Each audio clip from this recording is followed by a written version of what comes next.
Assalamualaikum warahmatullahi wabarakatuh. Perkenalkan, nama saya Muhammad Lutfi Asidiki dari Teknik Elektro 2022 dengan NIM 2022-012-0043. Oke, di sini saya akan mereview sebuah jurnal untuk memenuhi sebuah tugas dari mata kuliah pengukuran listrik. Oke, jurnal yang saya review berjudul Pengukuran Daya Listrik Real Time dengan menggunakan sensor arus ACS712. Identitas jurnal.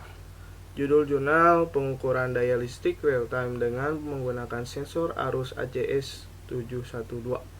Volume jurnal, volumenya ke-12. Tahun penerbitnya 1 Maret 2016. Penulisnya BG Melipur Bobo. Dengan reviewer saya sendiri, Muhammad Lutfi Asidiki.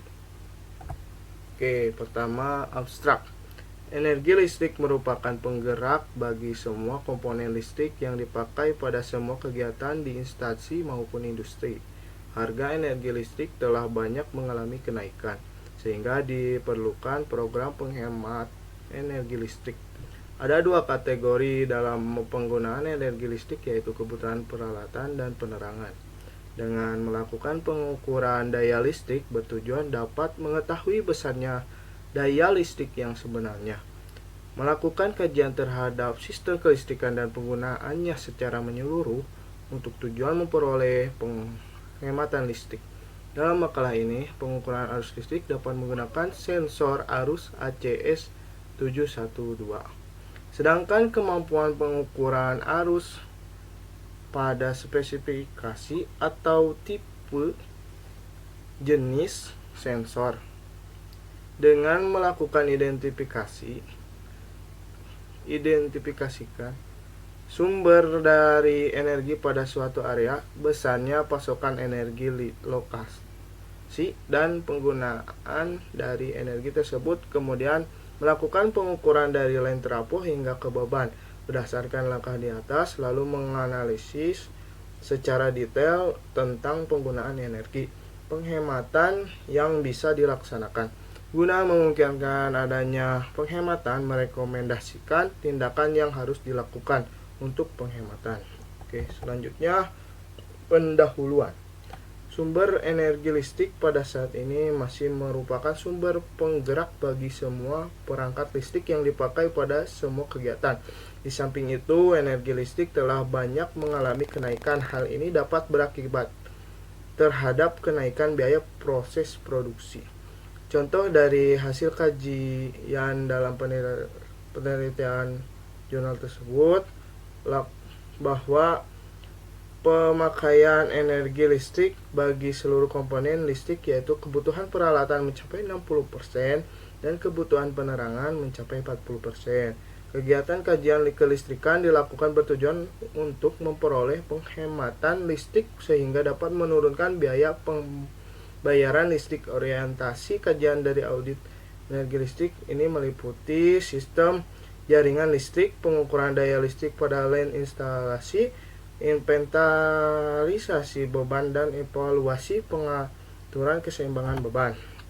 Dengan mengacu standar audit energi pada bangunan gedung, yakni SN 0361962000 tentang prosedur audit energi pada bangunan gedung PAEBG, kegiatan audit energi listrik secara praktis dapat memberikan dukungan peroleh penghematan energi listrik dengan cara melakukan langkah pengukuran daya listrik pada tiap titik line beban secara real time, dan kemudian dapat pengukuran disimpan dalam database.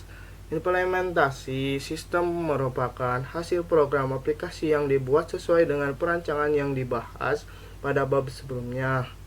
Penggunaan dapat melaksanakan pengukuran daya listrik dengan menggunakan alat ukur. Oke, selanjutnya metode penelitiannya. Pada proses penelitian ini dengan melakukan Yang pertama, pengukuran energi listrik, yaitu arus listrik pada panel objek penelitian dengan menggunakan alat ukur clamp meter berdasarkan alur blok diagram dan flowchart. Yang kedua, data pengukuran arus listrik tercatat pada lembar data berupa data pengukuran model Excel. Data pengukuran dimasukkan ke database. Dan yang terakhir, evaluasi data pengukuran. Pada penelitian ada beberapa tahapan dalam langkah kegiatan, yaitu yang pertama menyiapkan line jaringan listrik dari trafo, yang kedua menyiapkan perangkat alat ukur seperti clamp meter dan database yang ada di komputer, yang ketiga melakukan pengukuran, dan yang keempat data dari clamp meter tercatat langsung pada database komputer. Berdasarkan pengukuran energi listrik dapat dilakukan diawali konsumen energi listrik yang standar perlu dilakukan dengan mengetahui profil penggunaan energi listrik pada beban sehingga dapat diketahui peralatan penggunaan energi apa saja yang pemakaian energinya cukup besar. Yang terakhir, membuat profil penggunaan energi listrik yang merupakan hasil penelitian yang dilakukan. Oke. Kesimpulannya, dari penulisan naskah ini dapat ditarik kesimpulannya sebagai berikut. Yang pertama, sensor arus ACS 712 lebih mudah pemasangannya dan membuat dalam rangkaiannya terhubung dengan microcontroller. Dan yang kedua, pengukuran arus pada line instalasi dapat dilakukan dengan mudah menghasilkan data pengukuran presisi. Dan yang ketiga, ada sebagai tampilan di monitor dan server dari database menggunakan program Visual Basic. Dan yang keempat, ada pengukuran arus, tegangan, dan daya mempunyai variabel perubahan yang kecil karena sebagai sampling data beban. Yang terakhir, perubahan arus dapat disebabkan oleh beban induktif maupun kapasitif. Oke, mungkin cukup sekian yang bisa saya sampaikan. Mohon maaf bila ada salah kata, ucapan maupun dalam penyusunannya. Kurang lebihnya saya mohon maaf sebesar-besarnya. Wabillahi taufiq wal hidayah. Wassalamualaikum warahmatullahi wabarakatuh.